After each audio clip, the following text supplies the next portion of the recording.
ఇంగ్లాండ్తో టెస్ట్ల సిరీస్ను టీమిండియా ఎంత పేలవంగా స్టార్ట్ చేస్తుందని ఎవరూ ఊహించలేదు. ఇంగ్లీష్ టీంను ఈజీగా చిత్తు చేస్తుందని అంతా అనుకున్నారు. కానీ అనూహ్యంగా తొలి టెస్ట్లో ఓడిపోయింది రోహిత్ సేన.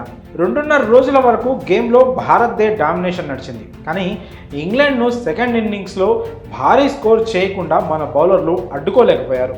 5 వికెట్లు త్వరగా పడగొట్టినా ఆ తర్వాత ఓలీ పోప్ 196 పరుగులతో చెలరేగిపోయాడు. అతన్ని ఆపడంలో భారత బౌలర్లు విఫలమయ్యారు. అతడు లోయర్ ఆర్డర్ అండతో టీమిండియా ముందు భారీ టార్గెట్ను సెట్ చేశాడు. మన బ్యాటర్లలో ఒక్కరు కూడా హాఫ్ సెంచరీ చేయలేదు. 231 పరుగుల ఛేదంలో ఏ దశలోనూ టార్గెట్ను అందుకునేలా రోహిత్ సేన కనిపించలేదు. చివరికి 28 పరుగుల తేడాతో ఓటమి పాలైంది భారత్. ఈ బాధతో అటు అభిమానులే కాదు, జట్టులోని ఆటగాళ్లు కూడా తీవ్ర నిరాశకు గురయ్యారు.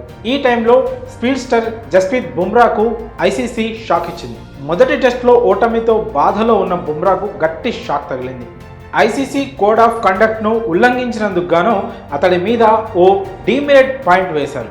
సెకండ్ ఇన్నింగ్స్లో 81వ ఓవర్లో England batter Ollie Pope batting చేస్తున్న సమయంలో ఓ సంఘటన చోటు చేసుకుంది. బుమ్రా బౌలింగ్లో షాట్ కొట్టాక రన్ కోసం నాన్ స్ట్రైకింగ్ ఎండ్ వైపు వచ్చాడు పోప్. కానీ అతడు పరిగెత్తుకుంటూ వస్తున్న రూట్లో నిల్చున్న భారత స్టార్ పేసర్ ఇంగ్లీష్ బ్యాటర్ను తన భుజంతో ఢీకొట్టాడు. ఈ ఘటనను సీరియస్గా తీసుకున్న match referee ICC 2.12 code of కండక్ట్ను అధిగమించినందుకు గాను బుమ్రాకు ఒక డీమెరిట్ పాయింట్ విధించారు. గత 2 ఏళ్లలో అతడి మీద ఇలా డీమెరిట్ పాయింట్ వేయడం ఇదే ఫస్ట్ టైం.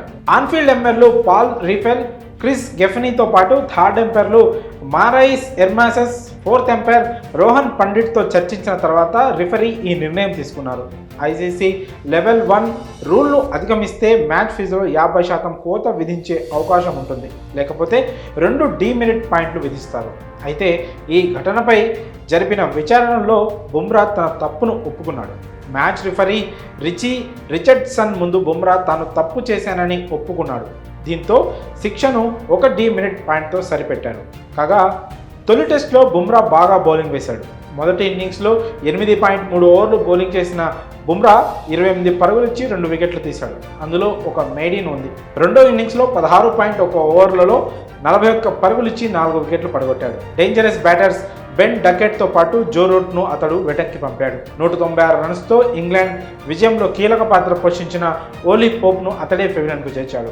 అయితే అప్పటికే చేయాల్సిన పనిని పూర్తి చేశాడు పోప్. బుమ్రాకు తోడుగా మిగతా బౌలర్లు కూడా రాణించి ఉంటే ఈ మ్యాచ్లో భారత్ పరిస్థితి మరోలా ఉండేది. మరి బాధలో ఉన్న బుమ్రాను మరింత ఇబ్బంది పెడుతూ ఐసీసీ డీమెరిట్ పాయింట్ విధించడంపై మీ అభిప్రాయాన్ని కామెంట్స్ రూపంలో తెలియజేయండి.